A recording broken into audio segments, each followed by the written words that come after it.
Untuk acara yang selanjutnya, yaitu tausiah, dan dilanjutkan dengan doa penutup yang akan dibawakan oleh Bapak Ujang Utomo SPD. Kepada Bapak Ujang, waktu dan tempat dipersilahkan.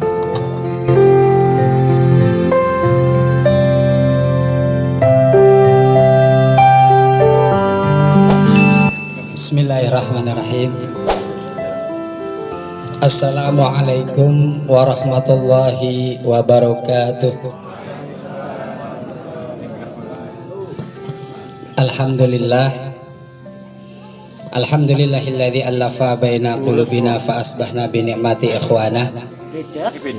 Asyhadu an la ilaha illallah wahdahu la syarikalah wa asyhadu anna Muhammadan abduhu wa rasuluh. Allahumma sholli ala Muhammad wa ala ali Muhammad kama shallaita ala Ibrahim wa ala ali Ibrahim fil alamina innaka Hamidum Majid. Bapak-bapak jamaah kajian tauring silaturahmi yang berbahagia, Bapak Ketua DPC, kok DPC tuh? Ketua DPC PAN. Iya, DPC PAN ya.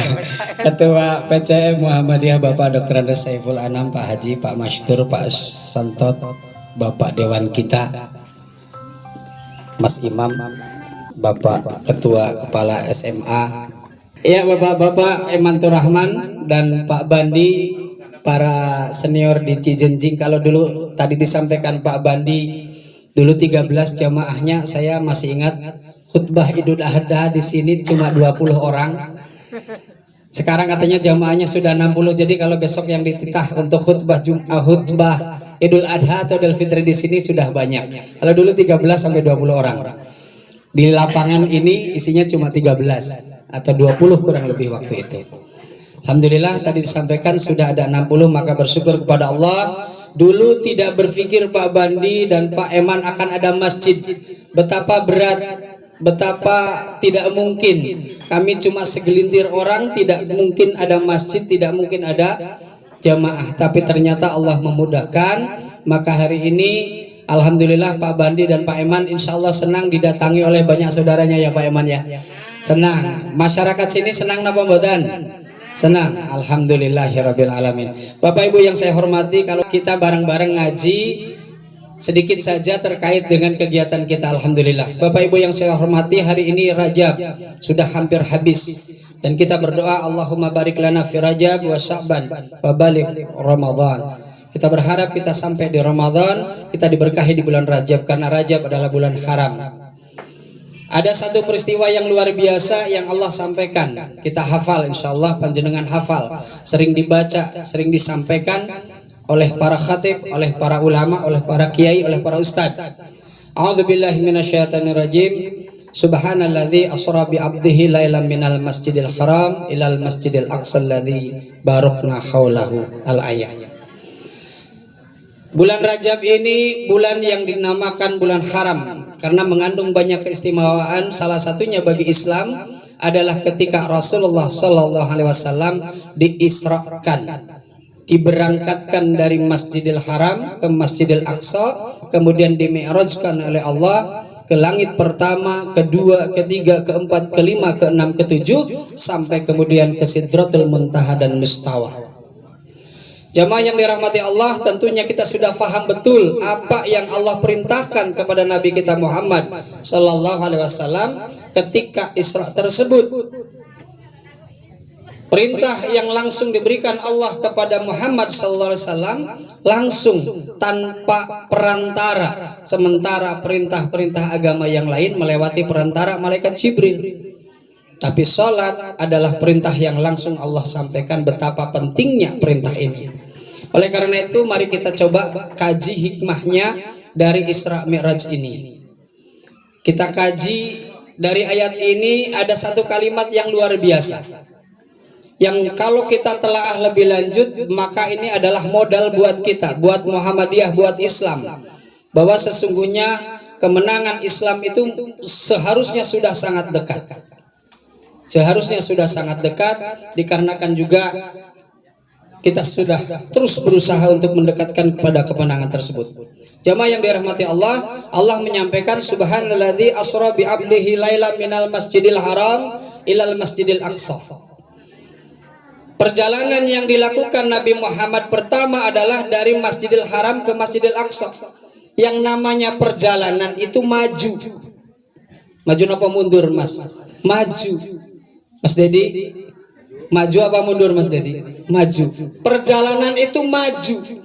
Maka kemajuan Islam, kemajuan peradaban Islam hanya bisa ditempuh, salah satunya adalah dengan mengoptimalkan masjid ke masjid, memperjalankan Nabi Muhammad dari Masjidil Haram ke Masjidil Aqsa.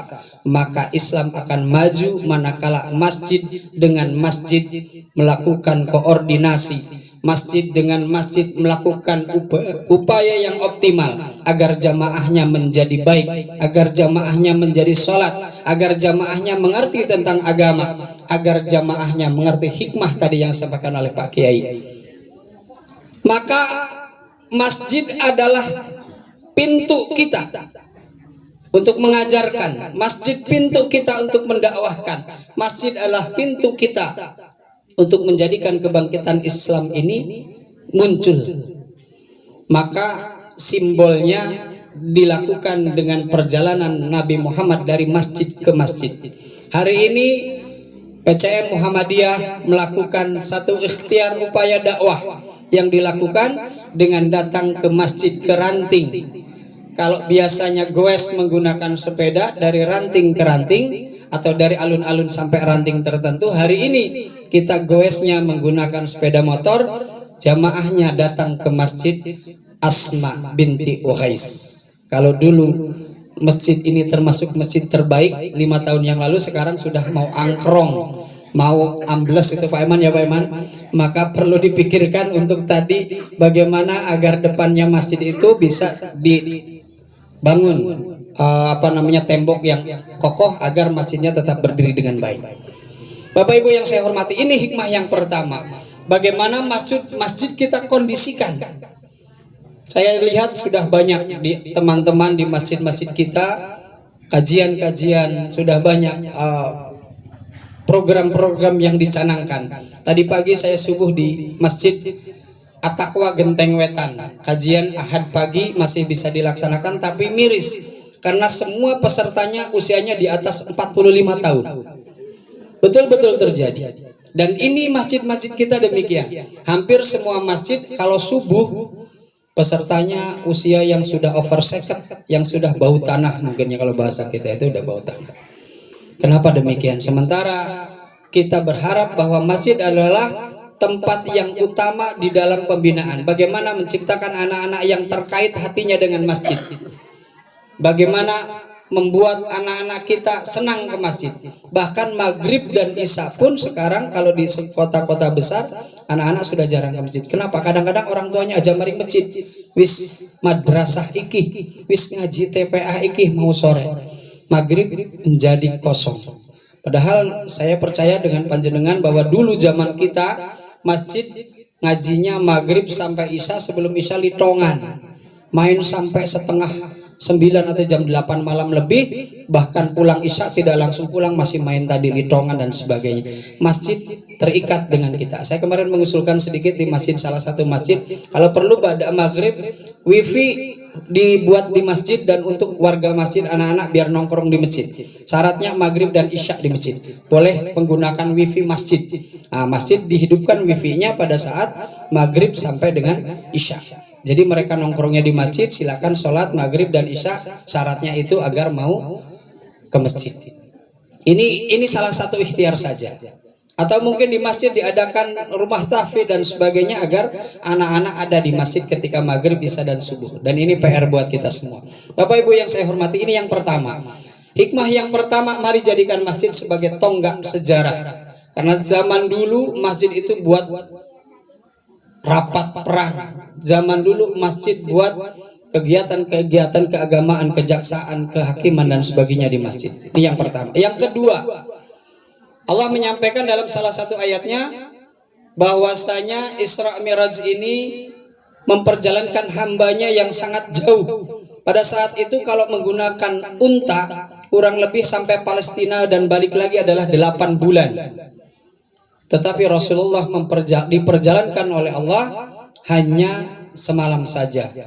Dan sampai hari ini belum ada satupun kendaraan yang mampu mencapai sejauh itu dalam waktu yang relatif singkat. Pesawat ada, betul bisa mencapai dari Mekah ke Masjidil Aqsa dalam waktu yang cepat, 1 jam atau setengah jam. Tapi tidak pernah mampu membawa dari Masjidil Aqsa ke Sidratul Muntaha. Sampai hari ini Bapak Ibu, ilmu pengetahuan belum mampu menaikkan manusia bahkan ke Mars, belum, baru ke bulan saja, itu pun masih orbit bumi, masih dalam galaksi Bima Sakti. Bahkan kalau menurut Pak Dion itu guru geografi, ada ribuan galaksi di muka bumi ini, di alam ini. Galaksi Bima Sakti hanya satu saja, yaitu ada matahari, ada bumi, Mars, Jupiter, Saturnus, Uranus, Neptunus, Pluto. Itu baru satu galaksi. Bahkan ada ribuan galaksi yang belum terjangkau oleh ilmu pengetahuan. Maka wa ma utitum minal ilmi illa qalila. Manusia itu belum mampu menjangkau ilmunya Allah luar biasa luasnya. Jangan sombong. Isra Mi'raj ini menunjukkan kepada kita apalah kita manusia, tidak ada kesombongan. Kita hanya ikhtiar mengoptimalkan diri tadi. Kita mengoptimalkan diri menggapai surga. Insya Allah bersama-sama kita ke surga dengan Muhammadiyah, dengan Islam kita, Muhammadiyah baju kita.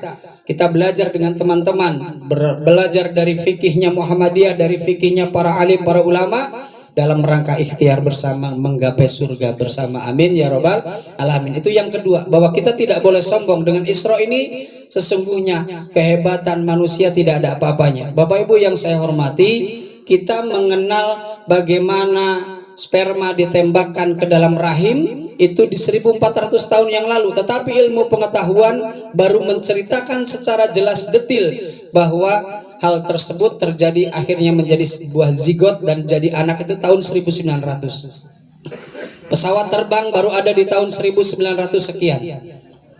Di zaman Nabi, yaitu Nabi dibawa oleh salah satu makhluk Allah. Dia melewati jagat raya, terbang, Allah alam. Seperti apa? Yang pasti sampai hari ini ilmu itu belum kita gapai. Maka salah satu hikmah adalah jangan sombong. Maka kita terus berusaha agar kita menggapai ilmu-ilmu yang luar biasa. Yang ketiga, bahwasanya makna Isra Mi'raj ini kita ketahui Rasulullah diperjalankan dalam keadaan sedih yang luar biasa awalnya. Ditinggal oleh Siti Khadijah, ditinggal oleh Abu Thalib. Dua sosok pendukung dakwah yang luar biasa. Istrinya membersamai selama 23 tahun, meninggalkan beliau di usia 63 tahun. Rasulullah berada usia di 48 tahun. 8 tahun kenabian, Rasulullah ditinggal Khadijah, kemudian ditinggal oleh Abu Thalib, dan kemudian diboikot oleh kaum kafir, sehingga 3 tahun terakhir ini dalam keadaan yang sangat susah. Bahkan rumput dalam sebuah riwayat dimakan, dimasak dikarenakan kesulitan makanan karena tidak boleh berdagang dengan umat Islam pada saat itu. Maka Allah kemudian memperjalankan Nabi Muhammad dan memerintahkan sholat. Dan sholat ini adalah ikhtiar kita. Ada yang menyebutkan as-salatu mi'rajul mu'minin. Sholat itu mi'rajnya kita, naiknya kita, bertemunya kita dengan Allah. Maka dari itu Bapak Ibu yang saya hormati, Isra Mi'raj ini adalah menggugah kegembiraan Nabi. Yang tadinya bersedih menjadi bergembira, yang tadinya sedikit menggantungkan kepada manusia Khadijah dan Abu Thalib, maka gantungkan segala kegiatan kita kepada Allah. Bahwasanya Allah lah wali kita. Allahu waliyul ladzina yukhrijuhum minadh-dhulumati ila nur. Allah lah yang menjadi wali kita, Allah yang menjadi penolong kita. Hasbunallah wa ni'mal wakil.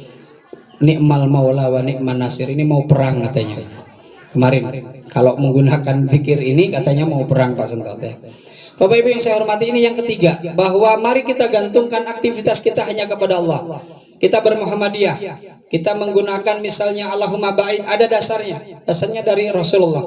Kita menggunakan dalil-dalil yang lain dari Allah, dari Rasulullah. Maka aktivitas kita, kegiatan kita, jalan-jalannya kita, goesnya kita, ngajinya kita lillahi ta'ala. Semoga nanti ini menjadi bagian berkah rezeki kita di surga kelak. Yang keempat, yang terakhir, Bapak Ibu yang saya hormati, salah satu hikmah Isra Mi'raj adalah bahwa betapa dakwah itu membutuhkan banyak variasi. Bahwa dakwah itu pasti akan bertemu dengan kendala, dengan persoalan. Betapa Nabi kita Muhammad SAW ketika turun dari Al-Aqsa dan sampai di Mekah, bukan pujian yang beliau dapat, bukan kekaguman yang beliau dapat, tapi cacian makian yang luar biasa. Abu Jahal mengumpulkan para sahabat, Abu Jahal mengumpulkan orang kafir, mengumpulkan orang mukmin. Dia tanya, apa mungkin Muhammad yang baru saja mengatakan dia baru datang dari Al-Aqsa, sedangkan Al-Aqsa jauhnya luar biasa. Maka keberimanan masyarakat saat itu sempat goyah. Namun alhamdulillahirabbil alamin, ada Abu Bakar, sahabat Nabi yang luar biasa, ketika diceritakan bahkan dia menyatakan, kalaupun lebih dari itu gua percaya sama Muhammad, gitu kan. Maka mari kuatkan keyakinan kita kepada ajaran ini, bahwa sesungguhnya sampai kemudian Nabi menyatakan as-siddiq kepada Abu Bakar bahwa dia membenarkan apapun yang dilakukan oleh Muhammad SAW. Mari kita mencapai gelar as-siddiq juga. Mari kita selalu membenarkan apa yang turun dari Al-Quran. Mari kita membenarkan dari hadis-hadis yang sahih dan kita jalankan. Jangan menjadi peragu, masa iya sih, masa kudu koyongono dan sebagainya. Kita tanya, kalau memang ada dalil Al-Quran dan Sunnah, mari kita jalankan dengan baik, dengan keyakinan. Dakwah butuh yang namanya variasi. Ada variasi goesmu, ada variasi sekarang jalan pakai motor. Saya lihat sepertinya lebih banyak ini bapak-bapak, ibu-ibu pakai motor. Karena apa? Satu, ringan, nggak perlu capek. Yang kedua, lokasinya cukup menarik. Kalau perlu besok cari lagi lokasi yang lebih jauh lagi. Ya, Cikadung. Kalau memang ada ranting, kenapa tidak begitu? Ke Cikadung kita jalan lagi, insya Allah. Moga nanti Pak Maskur dan teman-teman yang luar biasa. Karena itu, mari kita terus variasikan dakwah-dakwah kita. Kalau tadi dikatakan oleh Pak Saiful Anam bahwasanya kita butuh semuanya. Kita butuh kiai, kita butuh umat, kita butuh yang tukang masak. Innallaha yuhibbul ladzina yuqatiluna fi sabilihi shaffan ka'annahum bunyanum marsus. Bahwa Allah menyukai orang-orang yang berjihad seperti barisan yang kokoh, seperti bangunan yang kokoh. Ada yang jadi besi, meskipun kuat nggak terlihat. Besi dalam sebuah bangunan paling mahal, tapi tidak terlihat. Kemudian juga batu bata, batu juga tidak terlihat. Jadi tidak semuanya harus terlihat, tetapi menjadikan sebuah bangunan yang optimal. Maka mari kita menjadi seperti itu. Pak Eman ada penyemangat, ada Pak Bandi yang luar biasa juga berjuang dengan harta dan jiwanya. Pak Eman juga masyarakat mendukung dengan doa, kemudian jadi jamaah dan sebagainya. 13 menjadi 60 bukan persoalan yang ringan. Dan itu nanti akan menjadi perisai buat kita, akan jadi jaminan buat kita bahwa kita telah berjuang, bahwa kita telah berusaha. Mari semuanya teman-teman di PCM Muhammadiyah, kita berislam, kita berbaju Muhammadiyah di dalam rangka untuk mensyiarkan Islam lillahi ta'ala, amin ya rabbal alamin. Saya kira demikian, mudah-mudahan ada manfaat yang bisa kita ambil. Hikmah Isra Mi'raj saya sampaikan. Yang pertama, saya ulangi, mari kita dari masjid ke masjid optimalkan masjid kita, kemudian kita datangi masjid-masjid yang lain untuk mengoptimalkan diri. Yang kedua, mari kita yakini bahwa keilmuan kita masih sangat kecil. Kita harus terus belajar, belajar dan belajar. Wa ma utitum minal ilmi illa qalila. Sesungguhnya ilmu yang kita miliki tidaklah banyak, maka teruslah kita belajar. Yang ketiga, mari kita gantungkan aktivitas kita hanya kepada Allah, la haula wala quwata illa billah. Dan yang terakhir, mari variasikan dakwah-dakwah kita dengan metode-metode yang lain. Ada metode kajian malam apa, ada metode kajian lagi malam apa, ada metode seperti ini, jalan-jalan rame asik madang medang ya. Ada rambutan, ada salak, ada macam-macam. Alhamdulillah buah kai dari Allah Subhanahu wa taala. Demikian yang dapat saya sampaikan. Aku qauli hadza astaghfirullahaladzim. Assalamualaikum warahmatullahi wabarakatuh.